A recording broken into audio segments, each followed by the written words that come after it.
Pro मुनीम, दैनंदिन अकाउंटिंगसाठी तुमचा पर्सनलाइज अकाउंटंट। मुंबई शहर आणि उपनगरात ऑरेंज अलर्ट। हायटाईडमुळे समुद्राला उधाण, 4 मीटरपर्यंत उंच लाटा, नागरिकांनी सतर्क राहावं, प्रशासनाचं आवाहन। पुण्यातील एकता नगर परिसरामध्ये पाणी साचलं, अनेक सोसायट्यांमध्ये पाणी शिरल्यामुळे रहिवाशांचं रेस्क्यू। खडकवासला धरणामधून 35,000 क्युसेक पाण्याचा विसर्ग। वसई आणि नालासोपाऱ्यातील काही भाग अद्यापही पाण्याखालीच। नालासोपाऱ्यातील रस्त्यांवर देखील मोठ्या प्रमाणात पाणी साचलं, याच पाण्यामधून नागरिकांना वाट काढण्याची वेळ।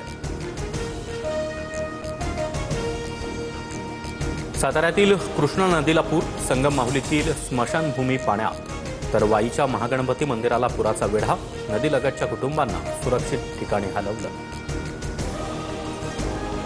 नांदेडच्या मुखेड तालुक्यातील अतिवृष्टीचा रावणगाव आणि हसनाळ गावाला मोठा फटका।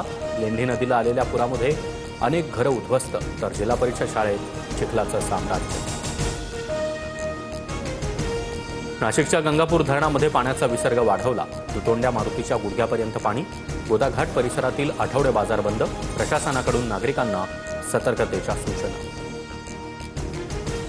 यवतमाळच्या घाटंजीमध्ये पुरामुळे शेतीचं नुकसान, आमदार राजू तोडसाम यांच्याकडून नुकसानीची पाहणी। अनेक गावांमध्ये पाणी शिरल्यामुळे जनजीवन विस्कळीत। पंचगंगा आणि कृष्णा नदीच्या पाणी पातळीमध्ये वाढ, कोयना धरणामधून कृष्णा नदीमध्ये 95,000 क्युसेक पाण्याचा विसर्ग, तर राधानगरी धरणाचे 2 स्वयंचलित दरवाजे उघडले। पंचगंगेत पाणी पातळी 39 फुटांवर। मुसळधार पावसामुळे कोल्हापुरातील शाळा बंद, गर्भवती महिलेला वेळेत उपचार न मिळाल्याने नवजात बाळाचा मृत्यू, महिलेची प्रकृती स्थिर असल्याची माहिती। रत्नागिरीच्या खेड तालुक्यातील जगबुडीसह राजापुरातील कोदवली आणि लांजा नदी धोकादायक पातळीवर। ऑरेंज अलर्टच्या पार्श्वभूमीवर जिल्ह्यातील शाळांना सुट्टी जारी। बिजनेस में एक गलती और भारी penalty, GST, income tax, accounting, इतनी झंझटों में उलझे रहेंगे तो बिजनेस कैसे बढ़ेगा? बिना गलती, बिना पेनल्टी, लेकिन करेगा कौन?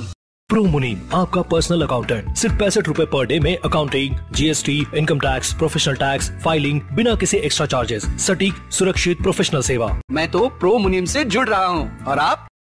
अभी कॉल करें 1800 266 1294 या विजिट करें promunim.com।